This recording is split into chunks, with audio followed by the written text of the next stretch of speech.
Olá, meus queridos irmãos, irmãs, amigos e amigas, que prazer estar aqui com vocês mais uma vez para este espaço de estudo semanal da lição da Escola Sabatina. Eu sou o pastor Hélio Carnassali e nós estamos juntos aqui nos canais da Sá Feliz, que nos proporciona esta oportunidade tão especial.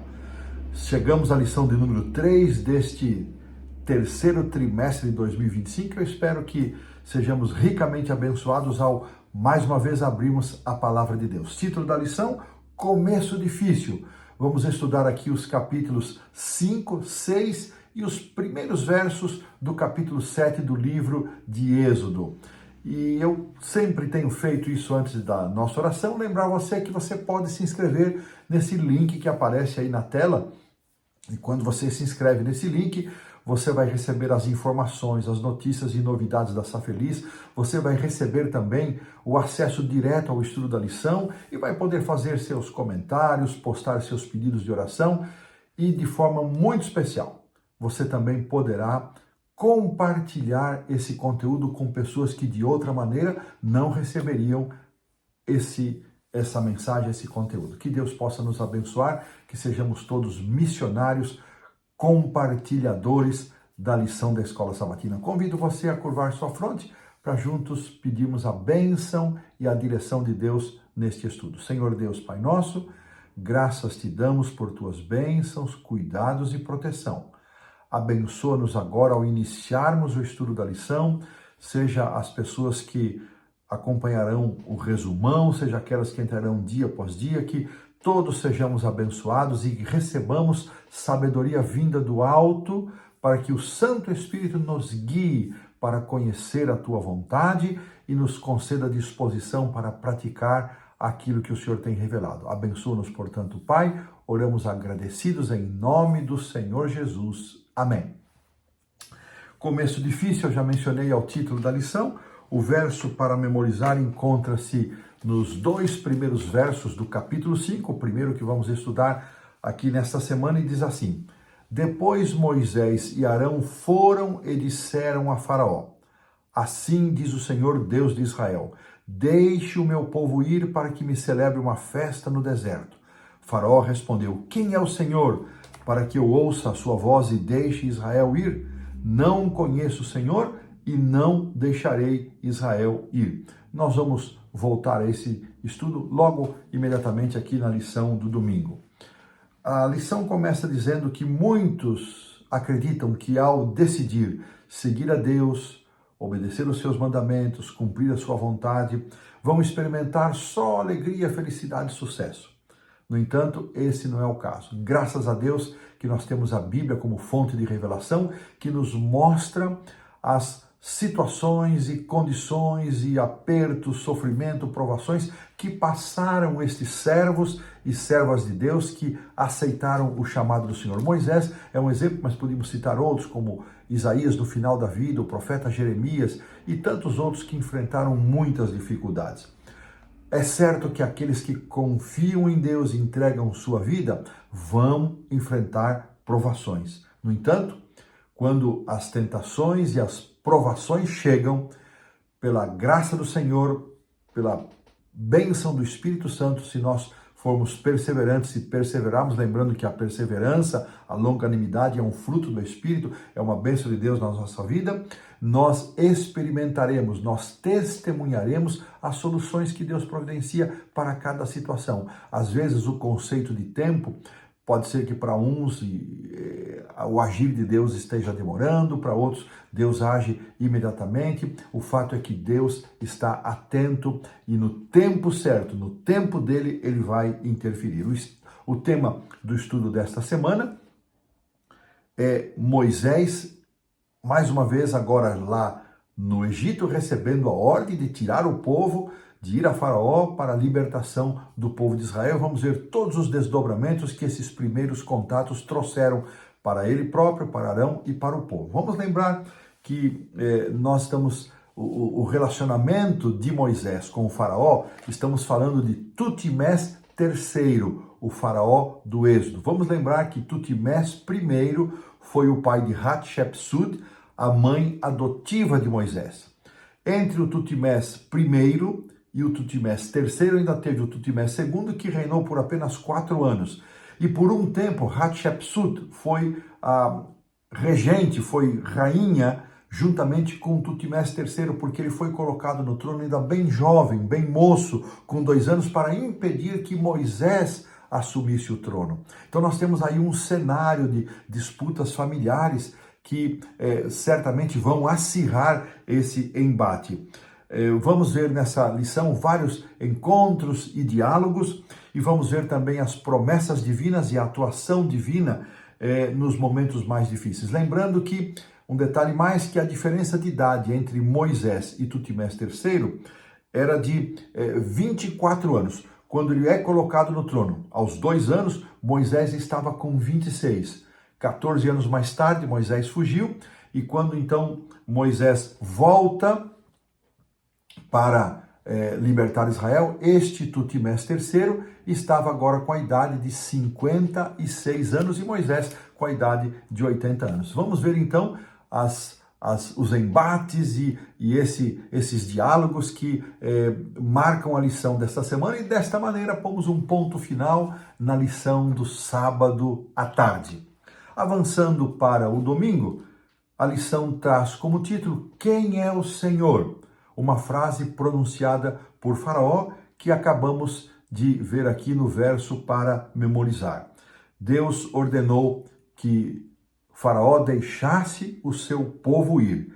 E ele, como resposta, então pronunciou: Quem é o Senhor para que eu deixe Israel ir, para que eu lhe ouça a voz? Não conheço o Senhor e não deixarei. Esta resposta de Faraó, esta resposta em forma de pergunta, não é? Quem é o Senhor? Com a frase que complementa: eu não sei quem é o Senhor e também não quero saber, em outras palavras, e não vou deixar Israel ir. Ela não foi feita com o desejo de saber quem era o Senhor. Ele não está perguntando quem é o Senhor, como é esse Deus. Não, ele diz: quem é o Senhor? Eu não conheço, não sei, não quero saber, tenho raiva de quem sabe, como se diz aqui no Brasil em linguagem bem popular. Essa era a atitude, uma atitude de desrespeito, uma atitude de rebeldia.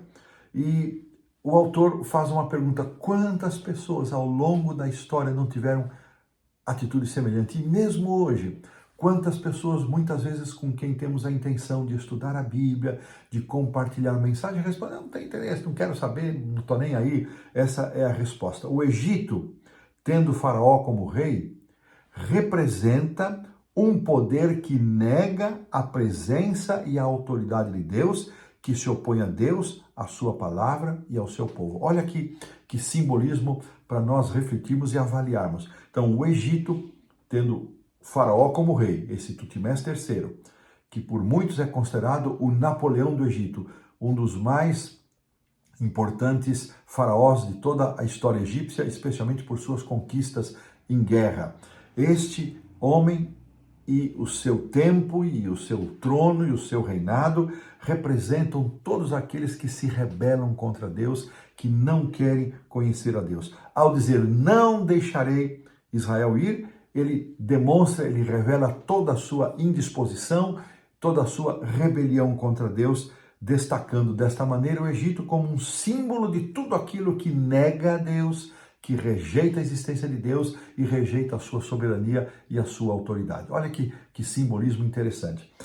Na sequência, Ellen White, aqui o autor coloca um parágrafo de O Grande Conflito. Vou pedir para a produção colocar esse parágrafo aí na tela, por favor, que aparece aí no final da lição do domingo. E diz assim: de todas as nações apresentadas na história bíblica, o Egito, de maneira mais ousada, negou a existência do Deus vivo e resistiu aos seus preceitos. Nenhum monarca, diz Ellen White, se atreveu a se rebelar de forma mais aberta e arrogante contra a autoridade do céu do que o rei do Egito. Isso é ateísmo. E a nação representada pelo Egito, no caso aqui ela emenda um comentário, comparando a França no tempo da Revolução Francesa ao Egito. Então ela diz que, nesse caso, também a França expressaria igual negação às reivindicações do Deus vivo, manifestando idêntico espírito de incredulidade e desafio. Olha que comparação, eu confesso que nunca havia lido ou mesmo prestado atenção nesta comparação entre o Egito, Tutmés III, a sua recusa de deixar Israel ir, de submeter-se à soberania de Deus, com a Revolução Francesa, com a nação da França. Olha que coisa interessante para nós pensarmos que não é somente nações, não são somente as nações, mas indivíduos também podem agir dessa maneira. Que Deus nos ajude a termos sabedoria, humildade, habilidade para compartilharmos a mensagem. E se alguém recusar, que não seja por habilidade, por inteligência e sabedoria de nossa parte para a transmissão da verdade. Que Deus nos use como seus instrumentos, que nunca, por nossa causa, pessoas deixem de buscar o conhecimento de Deus. Que o Senhor nos abençoe para sermos servos úteis, sermos servos que sejam sábios, porque aquele que ganha almas é sábio, diz o livro de Provérbios, e desta maneira colocamos um ponto final na lição do domingo. Avançando para a segunda-feira, um começo difícil, nós vamos ver então um trecho que vai do capítulo 5, os versos 3 até o 23. E este começo difícil, ele é marcado pela abordagem que Moisés e Arão fizeram a Tutmés III, ao faraó do Êxodo, e as suspeitas que ele teve de que, por estarem pensando em sair para realizar um culto, para adorar ao Senhor, eles estavam ociosos. E se estavam ociosos, deveriam então, de alguma maneira, ser penalizados por essa ociosidade e deveriam trabalhar mais. De que forma, então, Faraó executa esse plano? Ele retira a palha que era utilizada para a fabricação de tijolos. E agora os israelitas, os hebreus, deveriam não somente produzir a mesma quantidade de tijolos que produziam antes, quando recebiam a palha, teriam que produzir a mesma quantidade, tendo que ir buscar a palha. Além disso, os fiscais do governo de Faraó, junto aos hebreus, eles castigaram, eles açoitaram os coordenadores, os próprios coordenadores hebreus foram açoitados à vista de todo o povo. Dessa maneira, quando, portanto, Moisés vai ao rei, ao faraó, para pedir a libertação do povo, para pedir que o povo saia, não somente ele nega, ele despreza Deus, ele nega a saída, mas ele cria dificuldades mais acentuadas para a situação que já era complicada, uma situação de escravidão. Ele cria mais problemas para o povo. Assim, os líderes do povo de Deus ficaram descontentes, naturalmente ficaram descontentes e foram e se queixaram com Moisés. E ao falarem, portanto, com Moisés e Arão, o verso 21 destaca uma frase que eles mencionaram a Moisés e Arão: que o Senhor olhe para vocês e os julgue. Ou seja, eles estavam colocando Moisés e Arão não como instrumentos da libertação, mas como instrumentos de tortura, porque a situação deles havia piorado e piorado muito. Irmãos, aqui é uma lição para nós. Muitas vezes, quando nós nos colocamos a serviço do Senhor, quando nós nos entregamos para servir a Deus, para cumprir a sua vontade, nós também poderemos enfrentar oposição, não só dos de fora, mas também o chamado fogo amigo, oposição, reclamação, inimizade dos de dentro. Isso jamais deveria acontecer entre o povo de Deus, mas esta é uma triste realidade. Ou, independente das motivações, as pessoas que se colocam genuinamente nas mãos do Senhor podem enfrentar esse tipo de situação.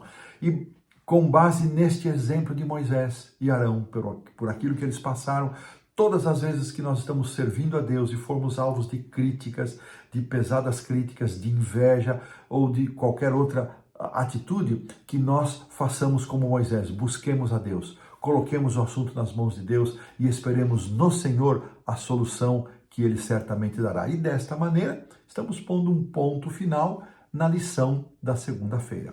Avançando para a lição da terça-feira, que tem como título o Eu Divino, o autor retoma o assunto que ele tratou na lição da segunda-feira, dizendo, começando com as palavras: pobre Moisés. Ele foi criticado pelo faraó e depois o seu povo quase o amaldiçoou. Diante disso, então, Moisés vai a Deus e se queixa. Ele se queixa perante Deus. Isso está no finalzinho da parte que nós estudamos na lição da segunda-feira. Moisés também, por sua vez, ficou descontente com Deus. E nessas circunstâncias é plenamente compreensível. Agora, irmãos, Moisés já começava a desenvolver uma intimidade com Deus suficiente para apresentar diante de Deus os seus questionamentos. Mas ele o fazia de forma respeitosa, confiante na soberania de Deus. Nós temos ido a Deus para apresentar as nossas mágoas, as nossas queixas. Me lembro de um velho hino que dizia: leva a Cristo as tuas mágoas, ao invés de ficar propagando e propalando aí as nossas insatisfações, as nossas mágoas, as nossas incompreensões, que possamos levar isso para Deus. Não adianta nada dividirmos isso com outras pessoas, que de nossa palavra não saia, de nossa boca não saiam palavras de murmuração, palavras de reclamação, de crítica. Irmãos, a murmuração é um pecado que prenderá muitas pessoas aqui neste mundo e os impedirá de alcançar a eternidade. Paulo escreve isso na primeira carta aos Coríntios, no capítulo 10. Você é do tipo reclamão, do tipo que reclama de tudo. Se tá sol, reclama porque tá sol e tá quente. Se tá chovendo, reclama porque tem barro e lama. Cuidado, irmãos, vamos ter cuidado. Pela murmuração, muitos desta geração, eles morreram no deserto. Que Deus nos ajude a vencer esta maldição da murmuração. Então, este eu divino. E aqui, irmãos, mais uma vez os nomes de Deus são trazidos à lembrança. Aqui nos é mencionado que o autor destaca isso: El Shaddai era o Deus Todo-Poderoso, que foi apresentado lá a Abraão em Gênesis 17. Depois, em Gênesis 15, verso 7, o Yahweh, o Javé, o Deus mais próximo, o Deus imanente e transcendente, o Deus que é soberano, ele está acima de tudo, mas ele também acompanha os seus filhos, ele está presente na vida dos seus filhos. E Deus se mostra a Moisés dizendo que ele conheceria agora um Deus que ainda não havia sido mostrado e revelado. E eu fui tentar entender essa expressão que aparece aqui nessa porção que nós estamos estudando. E ela nos traz aqui, o comentário bíblico nos traz uma informação, especialmente aqui do 6, verso 3. Produção, coloca aí para nós, por favor, 6, 3. Diz assim: apareci a Abraão, a Isaque e a Jacó como Deus Todo-Poderoso. Esse é o El Shaddai. Mas pelo meu nome, o Senhor, Yahweh, ou Javé, não lhes fui conhecido. Veja, irmãos, não é que Deus não havia se mostrado como Javé. Sim, isso está lá em Gênesis 15, verso 7. Então Moisés errou, não. O que é que Deus queria dizer que ele estaria se mostrando agora de uma forma como ele não havia sido conhecido? Ele está dizendo que ele mostraria características, aspectos do seu agir, da sua forma de agir, como ainda não havia sido revelado anteriormente. Isso aqui nos explica o comentário bíblico adventista no volume 1, na página 555. Em vez de falar apenas, Deus agora faria uma intervenção poderosa.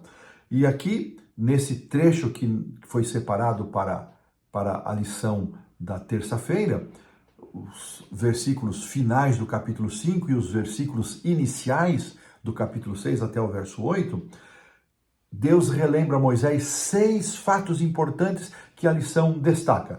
Eu sou o Senhor, eu apareci aos patriarcas. Segundo, terceiro, estabeleci a minha aliança. Quarto, prometi-lhe dar-lhes a terra de Canaã. 5, ouvi os gemidos de Israel. E 6, eu me lembrei da minha aliança de dar a vocês a terra prometida. Deus está relembrando a Moisés. E esta sequência, se nós observarmos aqui, elas vão estar nesses versos 6, 7 e 8, há uma repetição do pronome eu. E Deus estava dizendo, em outras palavras, eu sou o Senhor. Eu fiz determinadas coisas no passado e, portanto, vocês podem confiar que no futuro eu farei também. E o Senhor então diz que faria 4 grandes coisas por Israel. Está aqui na lição. Primeiro, vou tirá-los dos trabalhos pesados do Egito, vou livrá-los segundo da escravidão. Terceiro, vou resgatar vocês com braço estendido e mão poderosa. E quarto, eu os tomarei por meu povo e serei o seu Deus. E finalmente ele ainda faz mais 2 promessas que estão no versículo 8. Produção, coloca para nós aí, por favor, capítulo 6 de Êxodo, verso 8. Depois destas 4 promessas, ele ainda, destacadas na lição, ele ainda faz mais 2 promessas que estão aqui no verso 8. E vos levarei à terra, a qual jurei dar a Abraão, a Isaque e a Jacó, e vou-la darei como possessão, pois eu sou o Senhor. Olha que interessante. Essa sessão, ela começa com eu sou o Senhor e termina com eu sou o Senhor. Deus está dizendo, eu jurei, eu prometi aos seus pais, aos patriarcas, a Abraão, a Isaque e a Jacó, e eu vou cumprir minha promessa. E eu vou dar essa terra para vocês como herança. E aqui há uma lição muito preciosa, irmãos. Por mais difíceis que sejam as circunstâncias, por mais sem percepção de solução e saída que nós possamos ver as circunstâncias num determinado momento da nossa vida, Deus está no controle. Deus vê o fim desde o princípio. Ele estava vendo a aflição do povo, ele estava vendo a agonia do povo, mas ele sabia o que iria acontecer. Ele sabia que aquele povo iria passar por dificuldades, mas Deus daria também ao povo forças para suportar. Mas o fim desejado aconteceria, ele garantiu, irmãos. Deus tem prometido para nós as suas preciosas promessas, como diz o apóstolo Pedro. Talvez nesta vida, alguns de nós não chegaremos a testemunhar o cumprimento destas preciosas e maravilhosas promessas, mas Deus é Pai, Deus é amor, Deus é misericórdia, e quando nós formos chamados, aqueles que forem ao descanso, forem chamados na manhã da ressurreição, certamente desfrutarão de todas as promessas que Deus tem dado. Assim, alguns podem desfrutar nesta vida, mas com certeza todos desfrutaremos na eternidade, e com esta certeza nós pomos um ponto final na lição da terça-feira e avançamos para a quarta, cujo título é Não Sei Falar Bem. De novo esse assunto, irmãos. Lembra-se, na lição anterior nós vimos que Moisés apresentou quatro desculpas para não ir. Quem sou eu? Por que o Senhor está me procurando? Quem é o Senhor? Eles não vão me ouvir e eu não sei falar. E finalmente ele apresenta uma quinta desculpa quando ele diz Senhor, leva outra. Ou seja, ele desmerece o plano de Deus de ter escolhido a Moisés. E aqui novamente ele diz, Senhor, eu diante de tudo aquilo que havia acontecido, ele já não queria aceitar o chamado. Ele já havia tido aquela experiência tão penosa quando fugiu do Egito. Estava sossegado, tranquilo, 40 anos lá na sua vidinha boa e sossegada, tranquila. Quando Deus o tirou de lá, ele se encontra com seu irmão, vão ao Egito, encontram os líderes, todos se animam, e as primeiras experiências são extremamente negativas, e Moisés desanimou de novo. E o desânimo dos hebreus e a reação deles, que é compreensível até certo ponto, impediram que eles ouvissem estas palavras e estas promessas e acreditassem. Eles estavam tão desanimados, eles estavam tão entristecidos, já pela situação de escravos, depois pelo agravamento das cargas e por tudo aquilo que aconteceu como primeira iniciativa de Moisés, a situação ainda piorou. E agora, quando Deus dá estas respostas que nós acabamos de ver nos versos iniciais do capítulo 6 até o verso 8, a reação dos hebreus não foi boa. Eles não tinham condições. Essa reação dos hebreus me faz lembrar daquele pai do menino que era possesso e se revolvia na água e no fogo, registrado aí nos evangelhos, quando Jesus pergunta para ele... Quando ele pergunta para Jesus, será que tu podes fazer alguma coisa? E Jesus responde, tudo é possível àquele que crê. Ele diz, Senhor, não sobrou fé, não restou nada. Então, eu preciso ser curado. Irmãos, muitas vezes as circunstâncias da vida têm maltratado tanto certas pessoas, têm judiado, tirado oportunidades, tirado pessoas, tirado bens, que essas pessoas muitas vezes descem a um nível tão baixo de fé, de confiança e até mesmo de incredulidade que não tem forças para reagir. E Deus entende, Ele sabe que somos pó, mas pela graça de Deus, pela ação do seu Santo Espírito, Deus continua trabalhando conosco para fazer com que nossa cabeça se erga, onde possamos ver pelo menos uma pontinha do horizonte, um halo de luz e recobrar a nossa fé, o nosso ânimo e a nossa confiança. A lição pergunta, será que você e eu já estivemos em situação semelhante? Quem nunca se sentiu, pergunta aqui o autor, em algum momento deprimido, desapontado, insatisfeito e até mesmo abandonado por Deus? Muitas vezes nós perguntamos, por que o Senhor me abandonou? Por que comigo?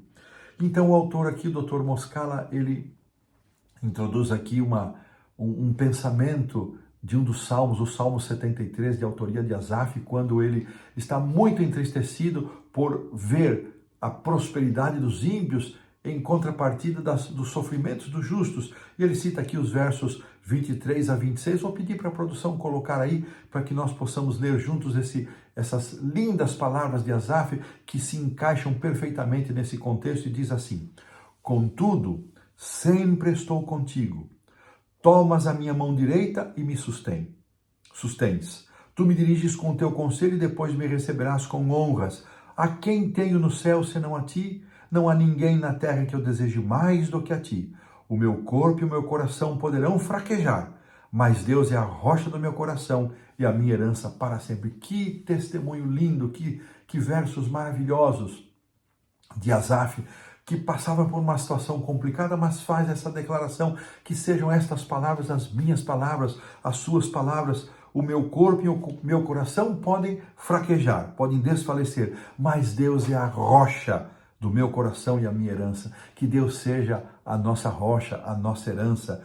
Deus assegurou que está com seu povo. Ele é o Deus transcendente, que habita no infinito, mas é também o Deus imanente, que habita no coração do contrito e abatido de espírito. É esse Deus que nos dá paz e conforto. É esse Deus que nos fortalece, nos dá forças quando não restam mais forças, nos dá esperança quando não há mais esperança, nos coloca de pé quando não temos forças, renova, como diz lá o profeta Isaías, no capítulo 40, ele renova as forças ao cansado. Que a fórmula da aliança, eu os tomarei por meu povo e serei o seu Deus, possa revelar o nosso compromisso com Deus. Por mais difíceis, complicadas que sejam as circunstâncias, não nos esqueçamos, o Senhor é o nosso Deus, nós somos o seu povo, nós somos os seus filhos e Ele estará conosco em cada passo da nossa caminhada, mesmo que as circunstâncias pareçam indicar o contrário, mas Ele está conosco. E desta maneira, com esta certeza, com este pensamento, colocamos um ponto final na quarta-feira e avançamos para a lição da quinta-feira, que tem como título Moisés como Deus sobre o faraó. Irmãos, a essa altura do nosso estudo, uma palavrinha antes de entrarmos aqui na lição da quinta-feira, há uma sessão intermediária no capítulo 6, que o autor não utilizou aqui, que vai dos versos 14 até o verso 27. Aqui é apresentada uma genealogia de Moisés e Arão.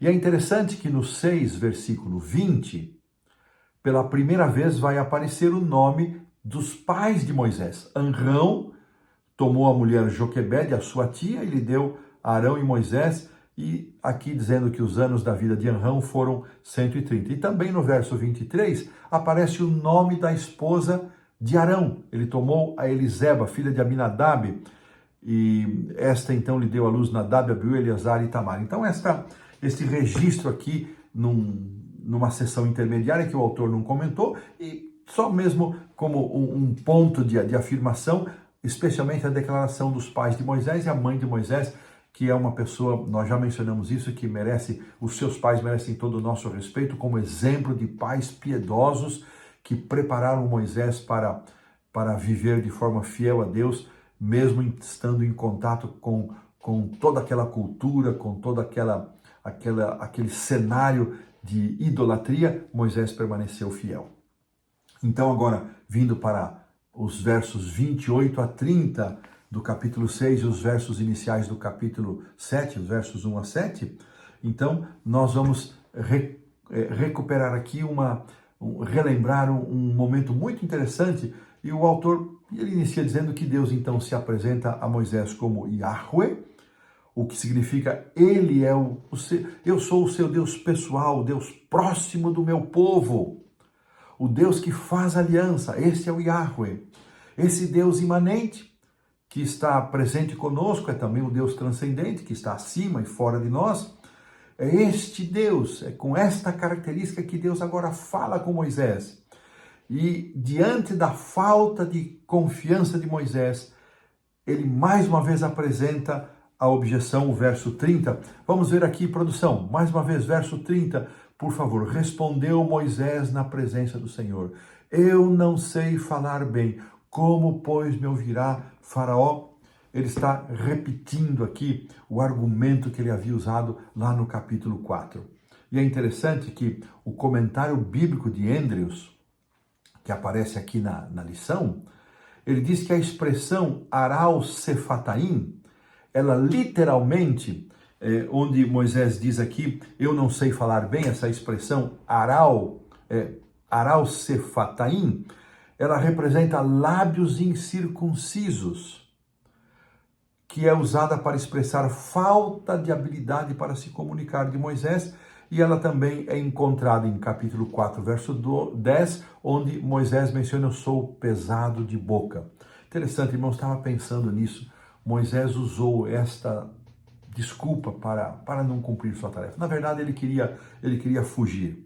Ele já havia dito, e ele repete que Faraó não vai me ouvir. Aqui nós já vimos isso, não vai me ouvir, eu sou pesado de boca. E neste ponto, não é só a humildade de Moisés que aparece, mas é uma tentativa de fugir da tarefa. Irmãos, não vamos confundir humildade com omissão. Não sou preparado, não tenho condições.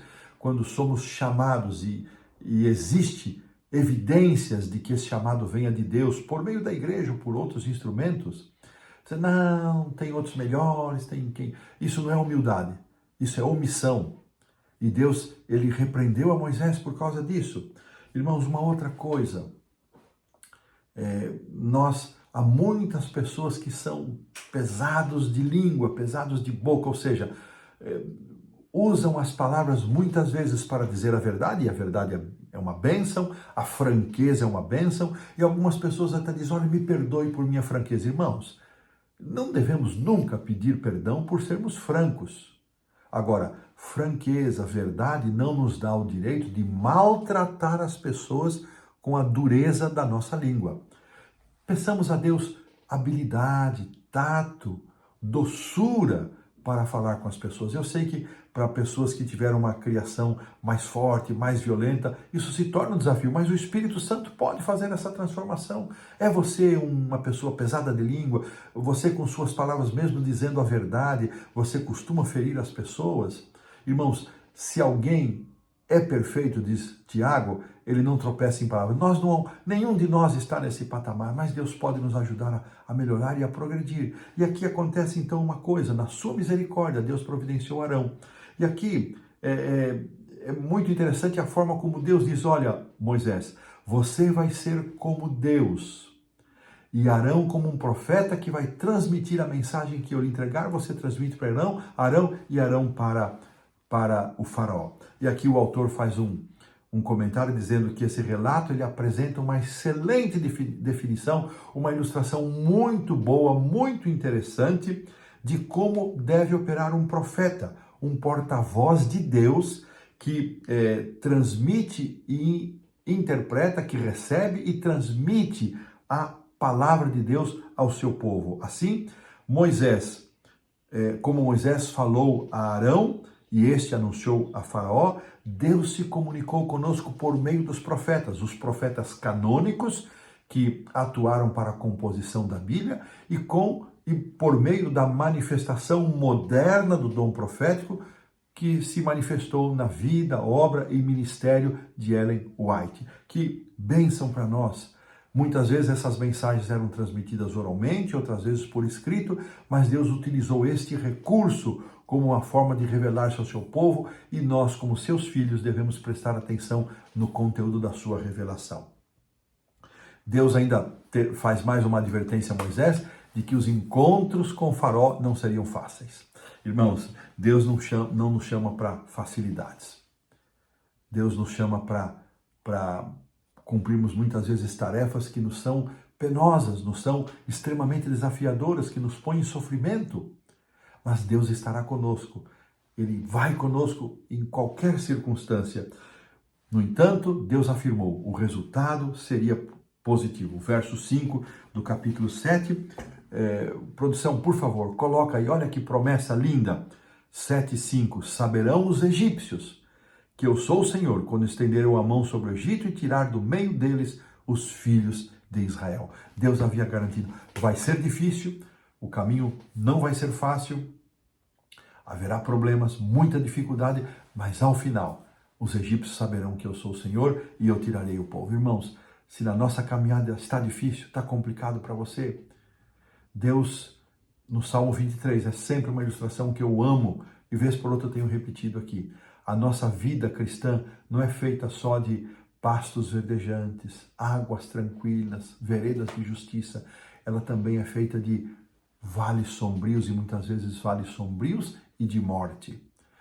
Qual é o conforto que nós temos? Que o Senhor está conosco nos pastos verdejantes, nas águas tranquilas, nos caminhos de justiça, e Ele segue conosco também no vale sombrio. Ele não impede que as sombras do vale baixem em nossa vida, mas Ele promete estar conosco. Muitas vezes, alguns ficam por aí, não rompem o vale, quando o vale se torna um vale de morte.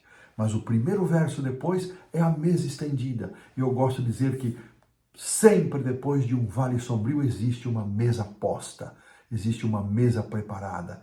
Pode ser que nós venhamos a usufruir dessa mesa aqui em vida, e pode ser que vamos usufruir dessa mesa apenas na eternidade, mas que há uma mesa posta, e que o Senhor está conosco também, e Davi termina desejando estar para sempre na presença do Senhor. Que esse seja o nosso desejo, estar eternamente na presença de Deus, seja lá nos vales verdes, nos pastos verdejantes, nas águas tranquilas, ou quando entramos no vale escuro e sombrio. Se você está no seu momento de pastos verdejantes, louve a Deus, agradeça a Deus. Mas se você está nos momentos de vale escuro e sombrio, apegue-se a Deus, agradeça a Deus por Ele estar com você, e que Deus nos conforte com a certeza da sua presença e das suas promessas em nossa vida, e com esta esperança pomos um ponto final na lição da quinta-feira.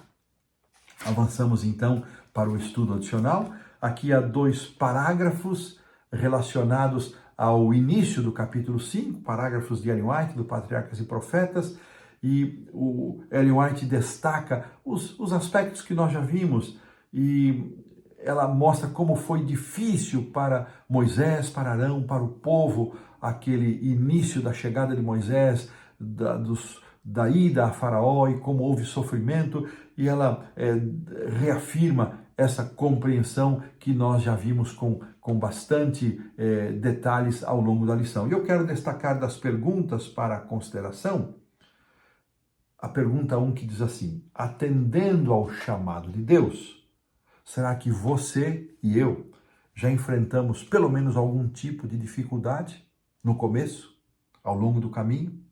Que lições aprendemos das dificuldades que experimentamos no nosso serviço para Deus? Pergunta 3. O que você diria para alguém que dissesse para você: eu não conheço Deus, não sei quem é Deus, não creio em Deus? Que tipo de abordagem você faria? Como é que você tentaria mostrar Deus para essa pessoa? Como você tentaria ajudar? Olha que coisa interessante, pergunta muito interessante para a nossa consideração. E assim, desta maneira, estamos concluindo a lição número 3, agradecidos a Deus por mais esta oportunidade de estar aqui com você nos canais da Sá Feliz. E para terminar a lição, convido para que tenhamos uma oração. Senhor nosso Deus e Pai, graças te damos por lições tão preciosas, tão especiais que o Senhor nos tem dado ao estudarmos o livro de Êxodo. Abençoa o teu povo espalhado pela face da terra, os nossos irmãos e irmãs, aqueles que estão enfrentando lutas e dificuldades, que o Senhor possa fortalecer a fé, possa animar, para que sigamos, Senhor, olhando para Jesus, o autor e consumador da nossa fé. Abençoa-nos, portanto, Pai, ouve a nossa prece, em nome do Senhor Jesus. Amém. Um forte abraço, que Deus nos abençoe e até a próxima semana.